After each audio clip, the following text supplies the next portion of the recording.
We're in the second stage of our capital city challenge. With Polonia Warszawa, we completed step 1 by getting promoted. Step 2? Apparently survived getting sent to the Shadow Realm. Newly promoted sides have had a solid rate of success in the Extraklasa, though none have gotten into Europe. First time of asking. With our goal to win the 3 European trophies with a capital city club, it began brilliantly with us scoring the opener at Lech Poznan. Now if you watched the game live, you would have missed it. Still, that came from our new signing, Michał Rosak, who's playing as an inverted wingback. Regardless, Lech were Poland's strongest side last season, until they collapsed at the end, finishing in 4th. With Rumak out and Koku in, they quickly turned it around thanks to Mikhail Ishak. This is the top standard of our league. Compare that to Tomczyk, who missed a big chance to equalize against his former team. Lech grabbed another late to secure their victory. Despite an increase in wage budget, it was tough to bring anyone else in. Wojciechowski returned on loan, and Sobotka joined as well. However, making his debut versus fellow promotees Miedz, who won the playoff by the way, it'd be Oskar Góra, aka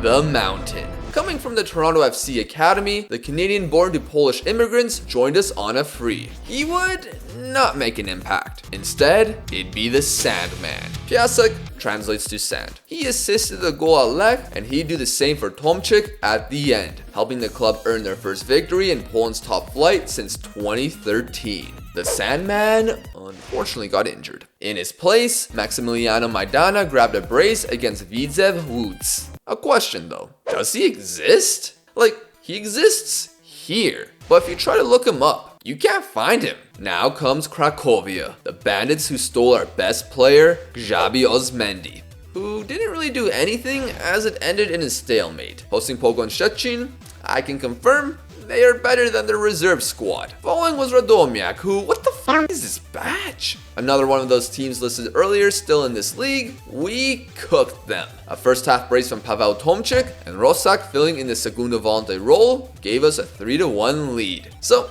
I gave a few younger guys some game time with 15 to go. And that was a huge mistake. Radomiak scored 2 in the final 10 to leave with a draw. With our campaign starting in the 3rd week of July, there was one more match before the transfer deadline, as we faced Raków Częstochowa, one of Poland's recent big success stories. A club with a stadium capacity of 5,500 got promoted in 2019, placing in 10th in their debut campaign. In the following 4, they'd finished in the top 2 every single year, winning the league in 2023. They even got to play in the Conference League last season. This is the standard to look at, and the Polish standard is signing a whole bunch of foreign players. Extra points if they're aged over 30 and are east or south of Poland. All that Raków praise didn't matter, as in the 8th minute, the Mountain would ingeniously grab his first goal in Poland. Tomczyk joined in the fun, grabbing his 5th, which gave us a 2-0 lead. It wasn't permanent, but we were still ahead. Despite Raków's continued threat, our defense did well to prevent shots on target. There was a penalty scare, but that went away thanks to VAR. Failing to break us down, we pulled off a stunning result. 7th place through 7 games ain't too bad. Nevertheless, that can't continue if we don't conclude some business. Let's get down to business. Deadline day arrived, and the man I wanted was Eric Dziwacz on loan. Perfect for my libero or defensive midfield roles, the only competitors were Odra Opole. In the relegation zone of the Pierwsza Liga, you chose them over me? Are you kidding me? What world are we living in? You are, and you always will be, street trash. The guys that didn't mind signing for us included Croatian Diego Zivulic for defensive midfield, Konrad Matuszewski for left wingback. Finally, at striker, I signed a pair of Przemysławs since they were cheap. Their last names also begin with K. With the bookies still disrespecting us, can we continue to prove them wrong? Kind of. Facing Zagłębia Lubin, the club we capitulated in pens against, we were down 1-0 when new signing Piqué and Ujora was sent through in the 72nd and completely missed the net. That soon saw us concede another. Tomczyk didn't do much there, but did the job versus Stal Mielec with a brace. Then arrived the Puchar Polski. First round facing Resovia, I could afford to rotate my team to concede in the 3rd minute. I can't be the fool this time around. Oh, is that 11 shots for the 3rd tier side and 1 for us? Thankfully, 42 seconds after the break, Arak equalized. Filip was loaned away last year and has potential to be a good Extraclasa player. He became a starter pretty quickly, which can't be said about 9 other players. The half zoomed by until added time. Oh my days. No, don't let...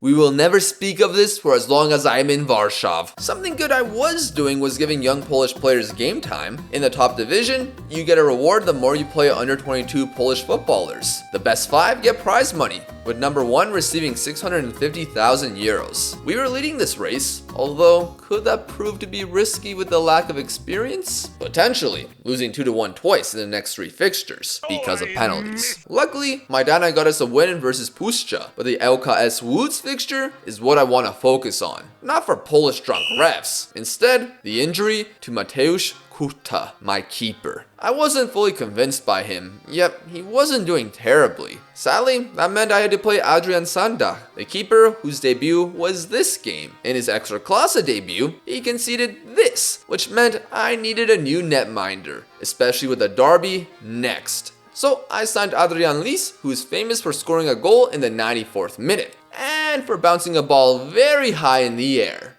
He arrived just in time because we had the Warsaw Derby. No, not the race for 3-year-old thoroughbred racehorses. The match with Legia Warszawa. Derby Warszawa is the capital city encounter which hasn't happened since March 30th, 2013. Well, if we ignore the matches against Legia's reserves team. In 78 previous encounters, each side has won 29 of them. With Legia becoming far and away the most successful club from the city since Polonia's relegation, things needed to change. Currently, they were just above us in the table thanks to goal difference, and their coach needed a victory to keep his job. For the first half hour, it was a boring game with no action. A free kick for Legia, though, completely changed this game, as we conceded our 4th penalty in our previous 6 fixtures. Of course, former Biało-Czerwony Paweł Wesołek slotted it, an unfortunate blip before the half. Opening the second, we didn't have to wait long for a response. 33 seconds in, and a deflection goes our way. Chances were then exchanged, and Wojciechowski got injured. He was carrying a knock, and my risk in starting him proved to be foolish, seeing him suffer a torn hamstring. Rosak ended up being moved to the segundo role in his place. That saw Zawistowski at right wing back, and while he's nowhere near the level required, his arrival brought forth a penalty for Polonia. A huge opportunity to give us a lead with 15 to go, and Tomczyk aced it. Our only shot on target was a difference maker, as the better Warsaw team wins the derby. That was our peak moment, because what followed wasn't great. 4 losses in a row. Winning 2-1 versus Ruch, Robert Dadok grabs a brace late. Piastliwice, who offered me a job interview before our encounter, they provided a vapid performance. Their keeper's horseshoes were spilling out of his ass, while we conceded another pen. Jagiellonia saw us get a red card, and Lechia Gdansk, just guess. This is a pen. Drawing Miedz finally stopped the bleeding, however, that didn't include a dub. With Lech Poznan to close it out before winner calls, my expectations were low. It wasn't conceding in the 5th minute low, yep, that's where we were. Seriously, what are you doing? Now, Paweł Tomczyk was having a good season, but with him being a poacher, he might as well not be there when the team plays badly. So I dropped him against his former club. PK Ejora didn't provide me with the most hope, and at half, I expected to soon sub on Paweł and provide his backstory so that when he scored the winner, you'd all go nuts. Instead, I didn't do that. Before a sub could be produced, Rosak found the PK man, and he equalized moments after the interval. Was there going to be more to this story? Well, Lech were going to provide problems. They're title contenders for a reason. Now enter the Sandman. Piasek, Piasek, Piasek. Oh yes! Kijora! Brace! His first 2 goals this season against Lech? Thanks to the Sandman. That 86-minute goal was the difference. It almost wasn't when my keeper's brain cells evaporated.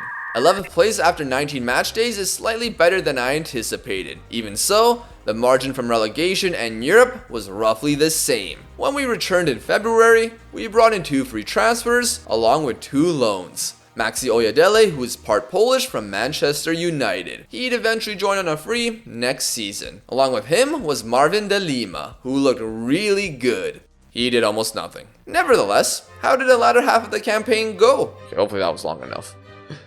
Bro, come on. Can we at least show some discipline, guys? Do a transfer stream. How many How many penalties do we concede? They are still older than me for the most part. Right tap. He got the ball, referee. Are you blind? All right, nothing there. Wait, penalty? Are you kidding me? No! Again, another penalty. We conceded 12 penalties. That's more than 1 in every 3 games. This clearly shows that our back line has issues. Although Kuta ended with the best average rating on our team, he was released. With all that being said, it isn't too surprising that we got relegated.